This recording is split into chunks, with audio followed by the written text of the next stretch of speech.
చూపించమని చెప్పండి. ఇవాళ సవతి ప్రేమ తీసుకొచ్చి ఏదో వాళ్ళ కోసం పోరాడుతున్నట్టు విజృంభించినట్టు నానా నాటకాలు చేసి ఇవన్నీ చూసాం. నాటకాలు కూడా హద్దు ఉంటుంది. ప్రజలంతా అమాయకులేం కాదు, మిమ్మల్ని తిరస్కరించారు, చీకొట్టారు.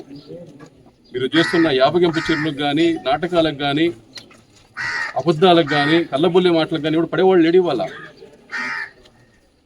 ఇవాళ సిండికేట్ కారణం కూడా దరిదాపుల్లో చాలా కంపెనీలు కూడా వైసీపీ నాయకులవే. ఇవాళ ఉన్న ఇండస్ట్రీస్ అన్ని కూడా వైసీపీ నాయకులవి. కావాలని చెప్పి రైతులు సఫర్ కావాలని చేసే పని చేస్తున్నారు వీళ్ళు. ఇంతకుముందు కూడా చూసాం, ఎంఎన్ఆర్ చేసి డబ్బులు రాకూడదు అని చెప్పి లేకపోతే ఉత్తరాలు రాసిన ఘన చరిత్ర వీళ్ళకు ఉంది. కేంద్రానికి అది లేదు ఇది లేదని చెప్పేసి, అంటే స్టేటు పాడైపోవాలి, ప్రజలు సఫర్ అయిపోవాలి, ప్రజలు ఇబ్బందులు పడాలని చెప్పి ఒక దృక్పథంతో ఇప్పుడు పనిచేస్తూ ఉంటారు వీళ్ళు. ఎంత విచక్షణారహితంగా ఉంటారంటే బండి కింద మనిషి తొక్కిపోతున్నా కూడా పట్టించుకోలేని మనిషిన ప్రాణానికి కూడా విలువ లేదు దీనికి. ఈయనంట వచ్చేస్తాడంటే ఊరేగుతాంట. అది మీరు చూడండి, రేపు రోజు అది రైతు కోసం వచ్చిన యాత్ర కాదు, ఊరేగింపు యాత్ర అవుతుంది. అది ఊరేగింపు యాత్ర చేయడానికి ట్రై చేస్తారు వాళ్ళు, ఏదో సాధించినట్టు. ఇది కరెక్ట్ పద్ధతి కాదు. జనాలు కూడా చూస్తూ ఉన్నారు. నిజంగా చెప్పాలంటే ఇలాంటి లీడర్ అపోజిషన్గా ఉందని చెప్పడానికి మన ఆంధ్రప్రదేశ్ రాష్ట్రం ఎప్పుడో ఏదో మనం తప్పు చేసాం.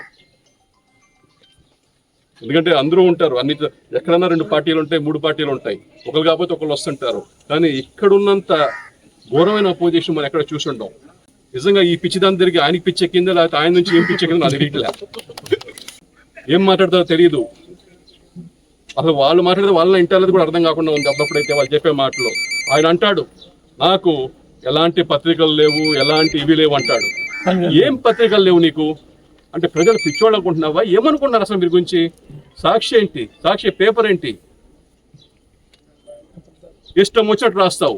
ఒక్కసారి నా నిజం రాసిన దాఖలైన ఒక్కసారైనా. ఇంకా కూడా కళ్ళబుల్ల మాటలు చెప్పడానికి, అబద్ధాలు చెప్తే పడేవాళ్ళు ఎవరు? 5 సంవత్సరాలు రాసావు, అయినా కూడా అన్ని పేపర్లు కట్టుదిట్టం చేసావు, అన్ని టీవీలు నీ ఆర్త వచ్చేటట్టు, అయినా కూడా ప్రజలు తిరస్కరించారు. గుర్తుపెట్టుకోండి, ప్రజలు మీకన్నా చాలా తెలివైన వాళ్ళు. మీరు ఎన్ని అబద్ధాలు చెప్పినా, ఎన్ని ఇది చేసినా ప్రజలైతే ఖచ్చితంగా గమనిస్తున్నారు. ప్రజలు మిమ్మల్ని తిరస్కరించారు. ఇప్పటికన్నా మారకపోతే నిజంగా చెప్పాలంటే ఇంకా పుట్టగతులు చెప్పాలి మీకు.